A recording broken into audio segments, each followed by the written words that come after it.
try as they may, John McCain's campaign staff cannot control everything. During Monday's town hall meeting in Denver, the very same one where the diminutive sign-carrying librarian was escorted away, McCain faced an unexpected challenger inside. Our third story on the countdown, John McCain's war record as a senator.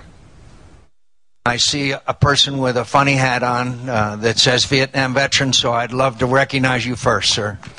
A joke that fell flat right out of the gate. Senator, veterans and all Americans admire your service in Vietnam. We haven't heard an explanation of why you voted against your colleagues' proposals to increase health care funding in 2004, 5, 6, and 7, when we had troops coming back from 2 wars. Instead of the answer the questioner is looking for, McCain now takes credit for the GI Bill and takes a political shot at Jim Webb. On the issue of the GI Bill, I was disappointed that Senator Webb didn't support making it permanent. And Senator Graham and I and other veterans will be looking to try to extend that to all veterans, not just 2001. I hope you'll urge Senator Webb and others to agree with that. Wait, what about what the guy asked about? Voting record? If anyone in the room was still wondering about that, we got a little whitewash. I've received every award from every major veterans organization in America, but the reason why I have a perfect voting record from organizations like the Veterans of Foreign Wars, the American Legion, and all the other veteran service organizations is because of my support of them. McCain's trying his best, but clearly this soldier is going to go on fighting. You do not have a perfect voting record by the DAV and the VFW. That's where these votes are recorded. And the votes were proposals by your colleagues in the Senate to increase health care funding of the VA in 2003, 4, 5, and 6 for troops returning from Iraq and Afghanistan, and you voted against those proposals. I can give the specific Senate votes, the numbers of those Senate votes, right now. Senator McCain, now on the defensive, takes his final shot.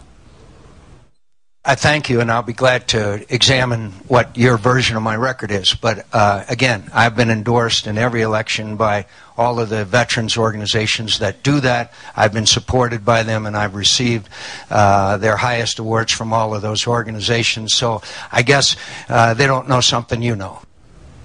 Let's turn to Paul Rieckhoff, Executive Director of Iraq and Afghanistan Veterans of America, also the author of Chasing Ghosts, a really good memoir about his time serving in Iraq. Hi, Paul. It's nice to see you. Hey, Rachel. Great to be with you.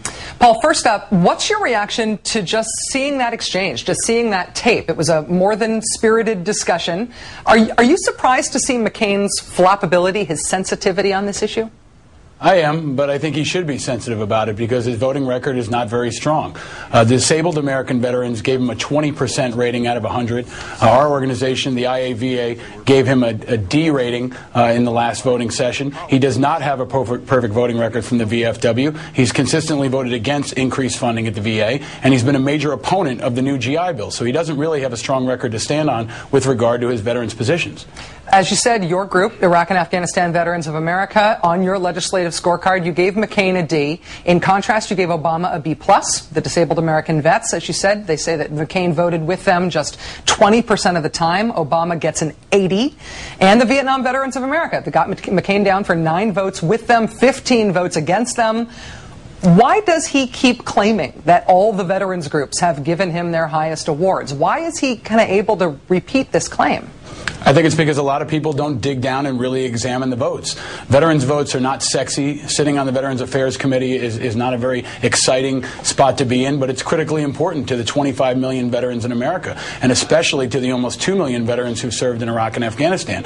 And specifically on the GI Bill, Senator McCain opposed it throughout the process. This has been in the works for 18 months. So Senator McCain saying he supports the GI Bill is like Reverend Jesse Jackson saying he's helping Senator Obama's presidential campaign. It just doesn't match up here.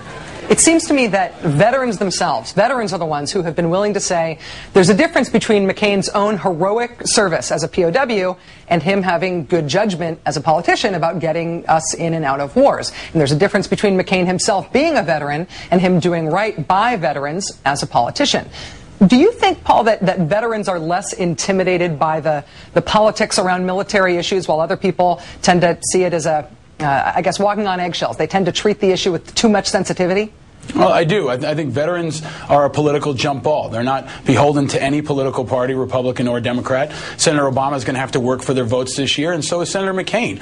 Because he's a Vietnam veteran, he does earn our respect. He has a tremendous understanding of combat. He understands post-traumatic stress disorder and issues like that. But he's going to have to put his votes where his mouth is. And specifically on the GI Bill, he was warned. He knew that if he voted against this GI Bill, there'd be a political price to pay. Yet he still, when 75 other senators voted for the GI Bill, he was at a fundraiser in California. There were 53 original sponsors of the GI Bill. Those are the 53 senators that should get credit. 10 of them were Republicans, people like Senator Warner, Senator Hagel. They were out in front of this issue early, and Senator McCain was not. So he really can't take credit for being a strong advocate for the GI Bill and a lot of other veterans issues. And yet, of course, we saw the president call out and thank Senator McCain by name when he did sign that bill. Paul Reichoff, Executive Director of Iraq and Afghanistan Veterans of America, thanks for joining us. Thank you, Rachel. Anytime.